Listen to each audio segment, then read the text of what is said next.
사무엘하 19장 36절에서 39절까지의 말씀 제가 봉독하도록 하겠습니다. 당신의 종은 왕을 모시고 요단을 건너려는 것뿐이거늘 왕께서 어찌하여 이 같은 상으로 내게 갚으려 하시나이까? 청하건대 당신의 종을 돌려보내옵소서. 내가 내 고향 부모의 묘 곁에서 죽으려 하나이다. 그러나 왕의 종 김함이 여기 있사오니 청하건대 그가 내 주 왕과 함께 건너가게 하시옵고 왕의 처분대로 그에게 베푸소서 하니라. 왕이 대답하되 김함이 나와 함께 건너가리니 나는 내가 좋아하는 대로 그에게 베풀겠고 또 내가 내게 구하는 것은 다 너를 위하여 시행하리라 하니라. 백성이 다 요단을 건너매 왕도 건너가서 왕이 바르실레에게 입을 맞추고 그에게 복을 비니 그가 자기 곳으로 돌아가니라. 아멘. 사무엘하 9장 36절에서 39절까지의 말씀으로 바르실레, 무비보셋, 시므이와 시바 세 부류의 사람 다윗을 만나러 나오다라는 다소 긴 제목을 가지고 함께 말씀을 나누려고 합니다. 살면서 우리는 여러 종류의 사람들을 만납니다. 여러 종류의 사람들을 만납니다. 사람이 제일 무섭다라는 말이 있죠.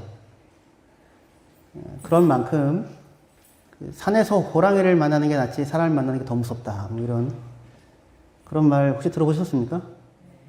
네. 저도 어디서 들어봐가지고 인터넷에서 찾아봤는데 안 나와요. 웬만하면 나와야 될 텐데 나 이거 어디서 들었나. 근데 사람이 무섭다는 나오더라고요. 사람이 무섭다. 그럴 만큼 그런 말이 있을 만큼 인간관계가 참 쉽지가 않습니다. 사무엘하 19장 우리가 읽은 본문에서 우리는 바르실레라는 사람을 만나게 되는데 바르실레는 이제 한 부류의 사람을 나타내는 대표예요. 19장에는 세 종류의 사람들이 나타납니다. 그래서 그 19장에서 우리는 세 종류의 사람, 세 종류의 인간관계의 모습을 만날 수 있게 되는데 그 중에 한 부류를 대표하는 사람이 바르실레였어요. 이 바르실레는 아낌없이 베푸는 사람입니다. 대가 없이, 조건 없이, 기꺼이, 기쁨으로 아낌없이 베푸는 사람. 혹시 주변에 여러분들에게는 이런 사람이 좀 있으십니까?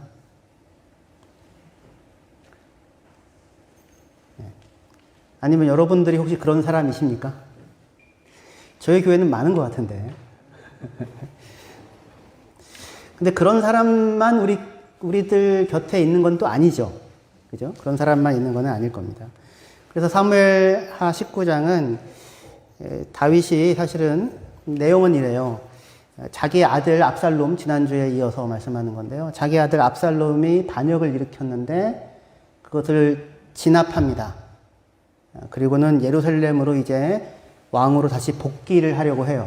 그러기 위해서 요단강을 건너려고 합니다. 근데 그 요단강으로 다윗을 만나러 거의 달려오다시피 달려온 세 부류의 사람들이 있었어요. 그 세 부류의 사람들이 각각 우리가 살면서 만날 수 있는 그런 어떤 사람의 유형을 대표하는 것 같습니다. 한 부류는 시므이와 시바, 두 명의 사람입니다. 시므이와 시바가 한 부류를 나타내고 다른 하나는 무비보셋, 그리고 또 다른 하나는 바르실레라고 하는 사람입니다. 다 사람들 이름이에요. 이 셋은 각각 세 유형의 사람들을 나타내는데 시므이와 시바는 말하자면 자신의 유익을 위해서 다른 사람을 이용하는 그런 형태의 사람입니다. 자기의 이익이 제일 중요해요. 여러분들은 아니에요? 손익관계를 따져봐서 이익이 되면 하고 이익이 안 되면 안 하는 거는 되게 정상적인 거죠, 사실은. 그런데 이 다른 사람을 대하는 문제에 있어서 나의 이익이 타인에게 해가 되거나 손해가 되면 그러면은 멈추어야 하잖아요. 그렇죠. 내게 이익이라도 그게 누군가에게 손해가 되는 해를 끼치는 거면 멈춰야 되는데 이 사람들이 웬만해서는 안 멈춥니다. 내게 이익이 되면 타인이 어떻게 돼도 괜찮아요. 이용을 하는. 그래서 타인을 이용하는 유형의 사람이에요. 때로는 대놓고 누군가를 아프게 하기도 하지만 그렇다고 늘 못되게만 굴지는 않아요. 내게 잘해주기도 합니다. 그러나 그 뒤에는 언제나 자기의 이익이 놓여 있어요. 이 사람들에게는. 나의 상처를 아무렇지도 않게 후벼파다가도 언제 그랬냐는 듯 내게 살갑게 대하기도 합니다. 이게 뭐지, 이 사람이? 근데 나름 일관성이 있어요. 자기의 이익을 쫓는다. 여기에 일관성이 있습니다. 이런 부류가 시므이와 시바가 나타내요. 두 번째 유형은 무비보셋이라는 사람이 대표하는데, 이 사람은 다른 사람에게 해를 끼치지 않고요, 스스로에게 엄격하고 진실한 사람입니다. 그렇다고 해서 나한테 꼭 도움이 되느냐? 그렇지도 않아요. 나한테 무해해요. 해롭지 않아요. 하지만 유익하지도 않아요. 그래서 남에게 해를 끼치지도 않고 자기에게 엄격하고 진실합니다. 그런 점에서 괜찮은 사람이에요. 하지만 이 사람의 진실함은 다른 사람을 위한 진실함이라기보다는 자기 양심에 충실한 차원에서의 진실입니다.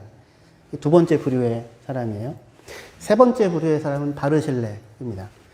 바르실레는 큰 유익과 도움을 주면서도 반대급부를 딱히 바라지 않고 나를 지지해 주는 사람이에요. 아낌없이 베풀고 내 편에서 나를 응원하면서 나로 하여금 어려운 상황에서도 한 걸음 앞으로 나아갈 수 있도록 힘을 주는 그런 사람입니다. 오늘 설교는 아주 사실은 되게 단순합니다. 이 세 부류의 사람들이 다윗과의 관계 속에서 어떤 모습을 보이고 있는지를 좀 살펴보고, 우리가 서로 다 시므이가 되자 이러면 곤란하고, 우리가 서로 다 바르실레가 되자 이런 얘기예요. 서로가 서로에게 대해서 바르실레의 자리에서 관계를 맺고 살아가자라고 하는 지극히 교훈적인 말씀을 함께 나누고자 합니다. 요단강을 이제 건너서 왕으로 복귀하려고 하는 다윗을 금방 말씀드린 이 세 부류의 사람들이 순차적으로 찾아와요. 그들이 누구이고 왜 다윗을 지금 만나러 찾아왔으며 그들을 맡고 있는 다윗의 마음은 어떤가라고 하는 것을 저희가 알려면 배경이 되는 이야기를 조금 해야 합니다. 배경은 이렇습니다. 지금 압살롬이라고 하는 다윗의 아들이, 셋째 아들이 반역을 일으켰는데, 그때 대세는, 분위기는 다 압살롬에게 쏠려 있었어요. 그러니까 굉장히 많은 사람들이, 절반 이상의 사람들의 마음이 압살롬을 향하고 있었습니다. 그 소식을 다윗이 듣고는 서둘러서 예루살렘을 떠나야 했어요.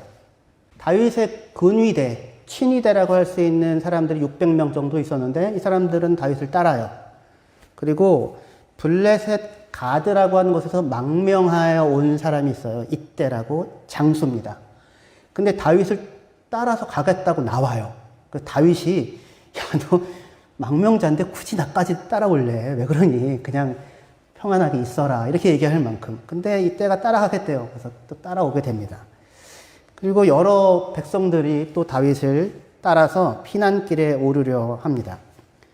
그들이 그렇게 예루살렘을 떠나려고 할 때, 다윗과 일행이 떠나려고 할 때, 시바와 시므이라고 하는 두 명의 사람이 연속해서 다윗을 찾아와서 다윗을 만나요. 이 시바와 시므이는 이후에 다윗이 반란을 진압하고 다시 예루살렘으로 들어오기 위해서 요단강에 왔을 때 제일 먼저 찾아왔던 사람이 시므이와 시바였어요. 그러니까 떠날 때도 제일 먼저 다윗을 만나서 떠나보내고, 돌아올 때도 제일 먼저 찾아왔던 사람들이 시므이와 시바입니다. 그러니까 정세 판단이 빠르고요, 상황에 빨리빨리 적응하는 이런 사람들이었습니다. 시바라는 이 사람은 사실은 사울 집안의 종이었어요.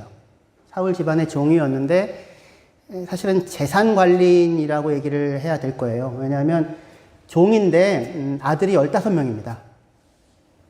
그러니까 웬만한 종이 아들 15명 낳기는 쉽지 않잖아요. 그죠? 그리고 종인데 자기에게 속한 종들이 20명이 또 있었어요. 그러니까 재산관리인 정도가 될 것 같아요. 사울의 재산을 맡아서 관리하던 사람인 시바라는 사람이 다윗을 만나러 옵니다. 근데 지금 사실은 사울은 죽었고요. 사울의 아들 요나단도 죽었고요. 사울과는 몰락한 상황입니다. 몰락한 상황에서 시바가 나름 사울의 재산을 관리하는 책임을 갖고 있었던 것 같아요. 근데 이 시바는 그렇게 사울 집안의 종이면서도 무비보셋이라고 하는 사울 집안에 남아있는 아들이 하나 있습니다. 사울의 아들이 요나단, 요나단의 아들이 무비보셋. 이 무비보셋은 그 사울과 요나단이 전쟁에서 죽었다고 하는 이야기를 듣고는 유모가 급히 무비보셋이 5살 때 그 아이를 안고 도망하다가 떨어뜨려가지고 두 다리를 절게 됐던 사람이 무비보셋입니다. 이 무비보셋을 이후 다윗과 요나단이 서로 친한 건 아시죠? 서로 친하기 때문에 요나단의 아들인 무비보셋을 다윗이 다시 찾아가지고 선대해 주려고 해요. 다윗이 자기가 밥을 먹을 때 무비보셋이 그 상에 앉아서 같이 먹게 해줘요. 그러면서 시바를 불러서 시바에게 얘기합니다. 앞으로는 이 모든 재산은 다 무비보셋 것이다. 그러니 너는 무비보셋을 섬겨라. 네 아들과 네 종 다 같이 해서 무비보셋을 섬겨라. 이렇게 얘기를 듣게 돼요. 이 얘기를 들은 시바의 마음은 어떨까요? 예. 이름이 뭐라고요? 시바가? 시바. 예. 이름이 시바죠. 내 거라고 생각을 했었잖아요. 내 거라고. 자기 것 아닌데. 지금 제자리 찾았고. 근데 내 거라고 생각했는데 다시 제자리를 찾았지만 빼앗겼다는 생각이 들게 되죠. 사람이. 그런 마음으로 있었을 겁니다. 시바가. 그런데 그런 마음으로 시바가 있는데 다윗이 반란 때문에 쫓겨가야 하는 상황이 됐어요. 시바가 생각할 때 이건 기회입니다. 그래서 다윗을 맞으러 나갑니다. 그냥 가는 게 아니라 많은 먹을 것들과 재물을 가지고 나가요. 그 나귀 2마리에다가 떡 200개, 건포도 100송이, 여름 과일 100개, 포도주 1부대를 챙겨서 도망가는 다윗을 맞으러 갑니다. 노새는 왕과 왕의 가족이 타시고 가지고 온 음식은 젊은 사람들 먹게 해주십시오. 이렇게 얘기를 해요. 다윗이 그 얘기를 듣고 마음이 누그러지고 마음이 시바의 편에 기울게 됩니다. 어느 정도. 도망자인데 아들이 반역해가지고 도망해야 되는 상황인데 자기 따라 나서겠다고 하는 사람 고맙고 근데 음식이라도 해가지고 갖고 와가지고 오는 사람이 있으니 고마운 마음이 들 수 있죠. 그리고 어떤 의미에서는 시바는 지금 위험을 감수한 거예요. 왜냐면 나중에 압살롬이 돌아왔을 때 압살롬이 왕이 되면 다윗에게 잘해줬다는 이름으로 시바가 불이익을 당할 수도 있잖아요. 그러니까 나름 위험을 감수하고 시바가 그것을 가지고 오기도 한 겁니다. 다윗이 그래서 그 시바를 보면서 고마움을 느껴요. 근데 시바를 보면서 고마움을 느끼는 만큼 시바 옆에 누가 있어야 됩니까? 무비보셋이 있어야 되잖아요. 무비보셋이. 근데 네 주인 무비보셋은 왜 안 왔냐? 어디 갔냐? 서운한 마음과 이상한 마음이 들어서 묻게 돼요. 바로 그때 시바가 이 기회를 놓치지 않고 임금님, 무비보셋은요 반역을 꿈꾸고 있습니다. 때는 잘 됐다. 이제 내 잃어버린 왕권을 내가 얻어야겠다. 그따위 얘기를 하고 있습니다. 다윗은 시바의 얘기를 듣고 다 믿었을까요? 무비보셋은 반역하기 힘든 사람입니다. 왜냐하면 다리를 저는 사람이잖아요. 다리를 저는 사람이 왕이 된다는 것은 생각하기 힘듭니다. 사울과는 다 몰락했고 그럴 수 있는 인물도 아니에요. 그리고 다윗이 시바가 어떤 캐릭터인지를 대충 알기 때문에 100% 다 믿을 수는 없지만 하지만 다윗은 지금 연약한 상황이죠. 도피의 상황이죠. 근데 무언가를 가지고 온 시바가 있죠. 그래서 다 믿지는 않아도 완전히 배제할 수는 없는 것일 겁니다.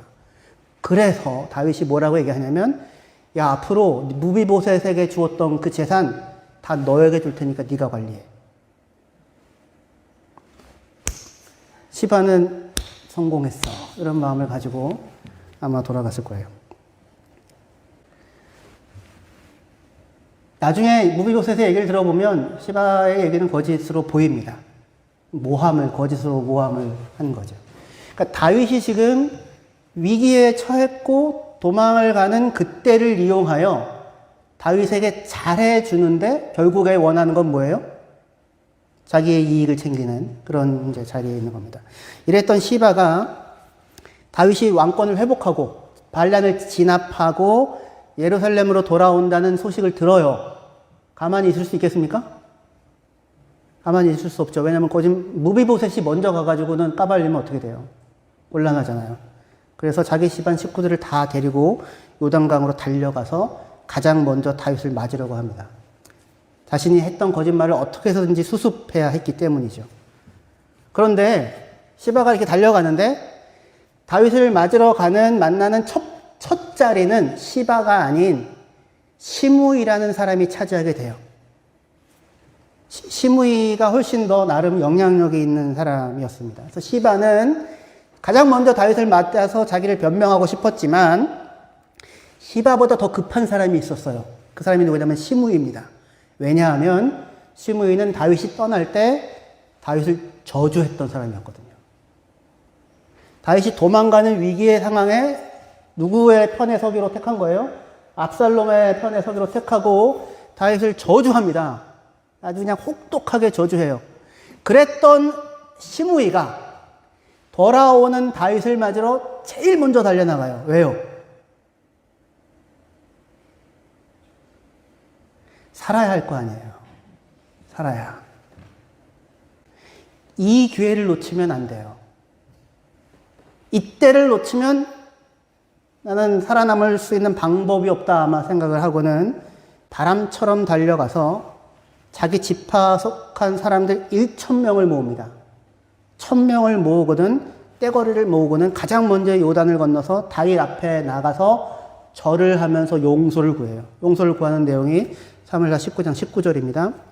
왕께 이르되 내 주여 원하건대 내 죄를 돌리지 마옵소서. 내게 죄를 돌리지 마옵소서. 내 주 왕께서 예루살렘에서 나오시던 날에 종이 패역한 일을 기억하지 마시오며 왕의 마음에 두지 마옵소서. 왕이 종 내가 범죄한 줄 아옵기에 오늘 요셉의 온 족속 중 내가 먼저 내려와서 내 주 왕을 영접하나이다. 시므이가 갑자기 자기가 한 잘못을 깨달았던 것일까요? 다윗에게 했던 자기의 말이 얼마나 혹독하고 폭력적인 것이었는지 깊이 반성하고 그래서 용서를 빌러 내려온 것이었을까요? 아니요. 그게 아니라 지금 이때 다윗을 찾지 않으면 자신은 죽은 목숨임을 그가 직감하고 있었기 때문이고 살 수 있는 유일한 기회가 이때였기 때문입니다. 그래서 시므이가 오는데 혼자 가는 게 아니라 베냐민 족속 1,000명을 대동하고 같이 와요. 이게 무슨 얘기입니까? 네가 나를 죽이면 나만 죽이는 게 아니라 내 동족 1,000명을 적으로 돌리는 일이야. 라는 말을 배경에 깔고는 와서 용서를 구하는 것입니다. 저주한 시므이가 용서를 구하면서 기억하지 마십시오. 잊어버리십시오. 욕할 때는 언제고 지금 와가지고 잊어버리라고 이런 얘기를 듣고는 다윗 옆에 있던 아비새라는 군대 장관이 시므이를 죽이겠다고 나서요.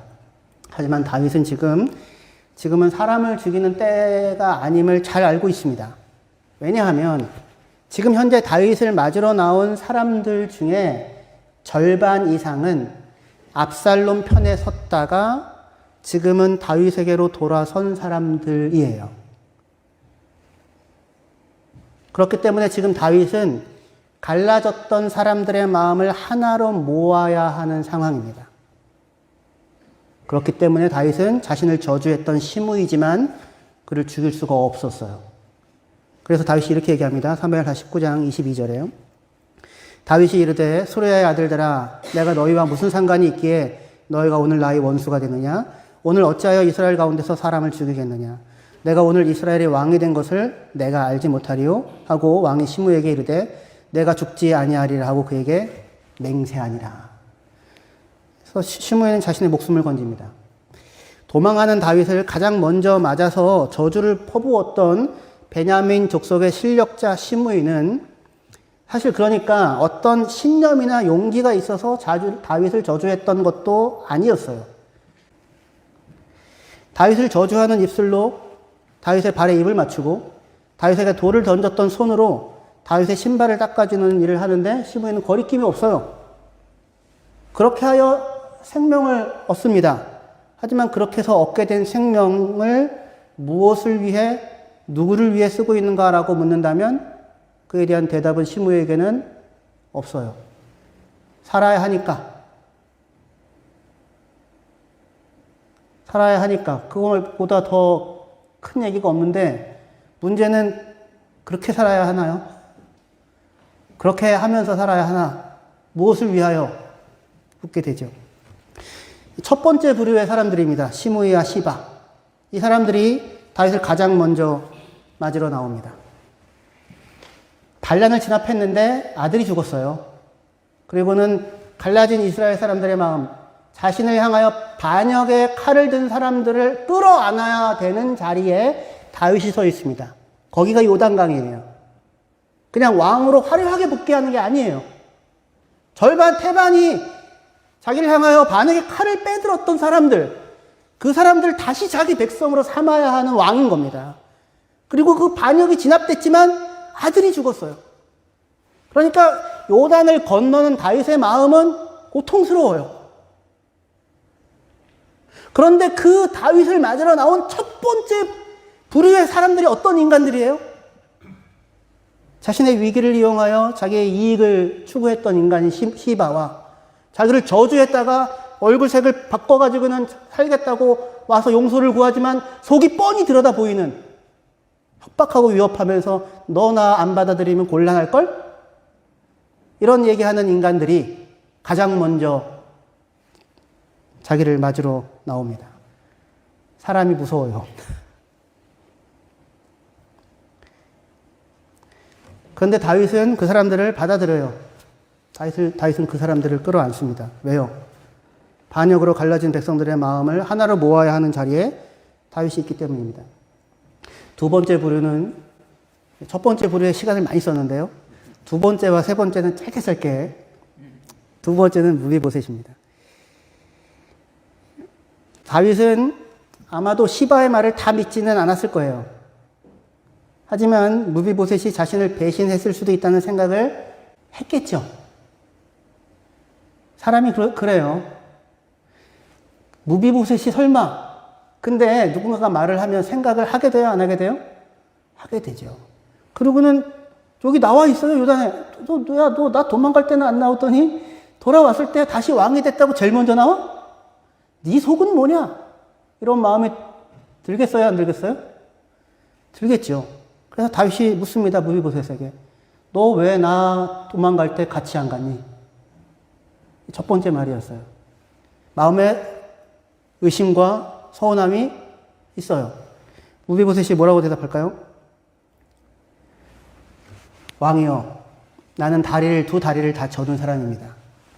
내가 왕과 함께 가고자 내 종에게 나귀의 안장을 지으라고 명령하였는데, 그런데 종이 시바죠. 내 말을 거역하고 나를 속이고 왕에게 가서 나를 모함하는 말을 했습니다. 나는 단 한 번도 왕에 대한 나의 진심을 바꾼 적이 없습니다. 그렇게 얘기를 합니다. 근데 이 얘기를 하는 무비보셋의 말이 사실일까요? 사실이 아닐까요? 사실로 보여줘요. 왜냐하면 그 말을 하고 있는 무비보셋은 그동안 다윗이 궁을 떠났다가 돌아오기까지 자기의 발을 전혀 관리하지 않아요. 슬픔을 나타내는 겁니다. 자기의 수염을 깎지 않아요. 자기의 옷도 빨지 않아요. 이게 마치 사랑하는 가까운 사람이 죽었을 때 하는 행동과 같은 그런 행동을 해요. 왕이 돌아올 때까지. 그러니까 자기 뭐라는 거예요? 진심이다. 나는 바꾸지 않았다. 나는 억울하다. 왕이여, 나를 오해하지 말라. 나는 참되다. 이런 말을 하고 있습니다. 맞아요. 아마도 무비보셋의 얘기는 사실일 거예요. 그런데 지금 그게 다윗에게 있어서 가장 먼저 달려 나와가지고 시바와 시므이 얘네들이 먼저 나온 건 한편 이해가 되잖아요. 살아야 되니까. 그죠? 죽으면 안 되니까. 근데 그 두 번째로 가장 먼저 날려와가지고 나는 억울합니다. 나는 진심입니다. 나는 내 마음에 참된 마음을 갖고 있었습니다. 라고 하는 그 이야기가 다윗에게도 그렇게 필요한 얘기였을까요? 무비보셋에게는 중요한 얘기였을지도 모르겠어요. 왜냐하면 이때를 놓치면 안 된다고 생각할 수 있을지도 모르니까. 다윗이 그 얘기를 듣고는 무비보셋에게 야, 네 얘기가 맞구나. 시바, 이 나쁜 놈. 다 땅 다시 무비보셋에게 줘. 이렇게 하지 않아요. 왜냐하면 지금 자리는 그런 자리가 아니에요. 다 끌어안고 가야 하는 자리예요. 그래서 다윗이 뭐라고 얘기하냐면 시바에게 주었던 땅 절반 너에게 주니 서로 나누어라. 그렇게 얘기합니다. 무비보셋이 그 얘기를 듣고 아이고 감사합니다. 이러면 속 보이는 거잖아요. 아이고 감사합니다 하지 않고 임금님 재산은 다 시바가 가져도 괜찮습니다. 나는 왕이 편안히 돌아온 것만으로 만족합니다. 그러니까 진심이란 얘기죠. 나는 진심입니다. 나는 한 번도 당신을 배반하지 않았습니다. 맞아요. 훌륭해요. 좋아요. 괜찮아요. 하지만 지금 그게 현재 이 반이역을 진압하고 아들이 죽고 사람들과 통합을 이루어야 하는 다윗에게 얼마나 도움이 되어지는 진심이고 얼마나 도움이 되어지는 말이었을까요? 다윗은 자식을 잃었고요. 그리고 자식 편에 서서 반란을 일으킨 사람들을 처단하기보다 그들을 다 끌어안고 받아들여 나라의 통합을 이루어야 하는 어려운 상황 가운데 놓여 있어요. 그런데 그 상황을 이용하여 자기를 변명하고 자기 목숨을 구하려고 하는 자들이 가장 먼저 찾아옵니다. 마음 같아서는 다 처단하고 싶지만 그럴 수 없는 자리에 있어요. 그래서 오늘 나는 아무도 죽이지 않겠다 라고 이야기하면서 사람들의 마음을 끌어모아야 하는 자리에 있습니다. 그런데 그때 찾아온 두 번째 부류의 사람인 무비보셋은 나는 억울하고 나는 모함을 당했고 나는 진심이고 나는 당신 편이고 나는 아무것도 바라는 것이 없고 당신이 돌아온 것만으로 충분하다라는 말을 합니다. 그는 다윗에게 어떠한 해도 끼치지 않았어요. 그는 해로운 사람이 아닙니다. 하지만 그 진심을 증명하는 것이 지금 다윗에게 무슨 도움이 되며 무슨 힘이 될까요? 다만 자기의 억울함을 증명하는 것일 뿐이죠. 그리고 세 번째 부류의 사람인 바르실레가 등장합니다. 우리가 읽었던 본문입니다. 바르실레는 압살롬의 반역으로 다윗이 예루살렘을 떠나 요단 건너편 마하나임에 있을 때에 다윗과 그의 군사들을 맞아서 그들의 필요를 넉넉하게 채워줬던 사람이었어요. 먹을 양식인 곡식, 꿀, 버터, 치즈, 양고기, 볶은 곡식, 그 목록이 화려합니다. 침상, 이부자리, 대야, 그릇 등등 다윗이 필요로 한 모든 것들을 다 갖다 주었던 사람이었어요. 그리고 지금 다윗이 예루살렘으로 왕으로 복귀하는 길에 그를 배웅하기 위해서 로그밀림이라고 하는 지금 여기서 한 100km 정도, 직선거리로 80km, 그러니까 한 100km 정도 떨어진 곳을 그 길을 건너서 요단까지 찾아와 다윗을 배웅하고 있습니다. 무언가 바라는 것이 있어서가 아니라 다윗이 복귀하는 것이 기쁜 그런 마음이에요. 다윗은 지금 떠나서 지금 압살롬의 반역으로 인하여 떠나 있는 그 상황을 평정하고 돌아오는 지금 현재 다윗의 마음을 한번 생각해 보십시오. 떳떳하지만은 않아요. 왕이 되었지만 기쁜 것도 아닙니다. 아들이 반역했어요. 그죠? 그럼 남들은 이런 상황에서 뭐라고 얘기할까요? 아들이 반역했을 때. 아들을 욕할까요? 아버지를 욕할까요? 둘 다 욕하죠. 그렇지 않습니까? 저 천하의 나쁜 놈. 그 얘기하다가 이제 한 편 다 했으면 그 다음에는 근데 말이야 아버지가 좀 어떤 아버지였으면 아들이 저렇게 했겠어? 그죠? 사람들은 얼마든지 그래요. 근데 여러분들 다윗을 보고 욕하는 그 잘근잘근 씹다가 이렇게 버리는 자리에 서지 마시고 다윗의 자리에 한번 서보세요. 그럼 다윗의 마음은 어떨까요? 다윗의 마음은 아들이 반역하고 자기는 도망을 가야 합니다.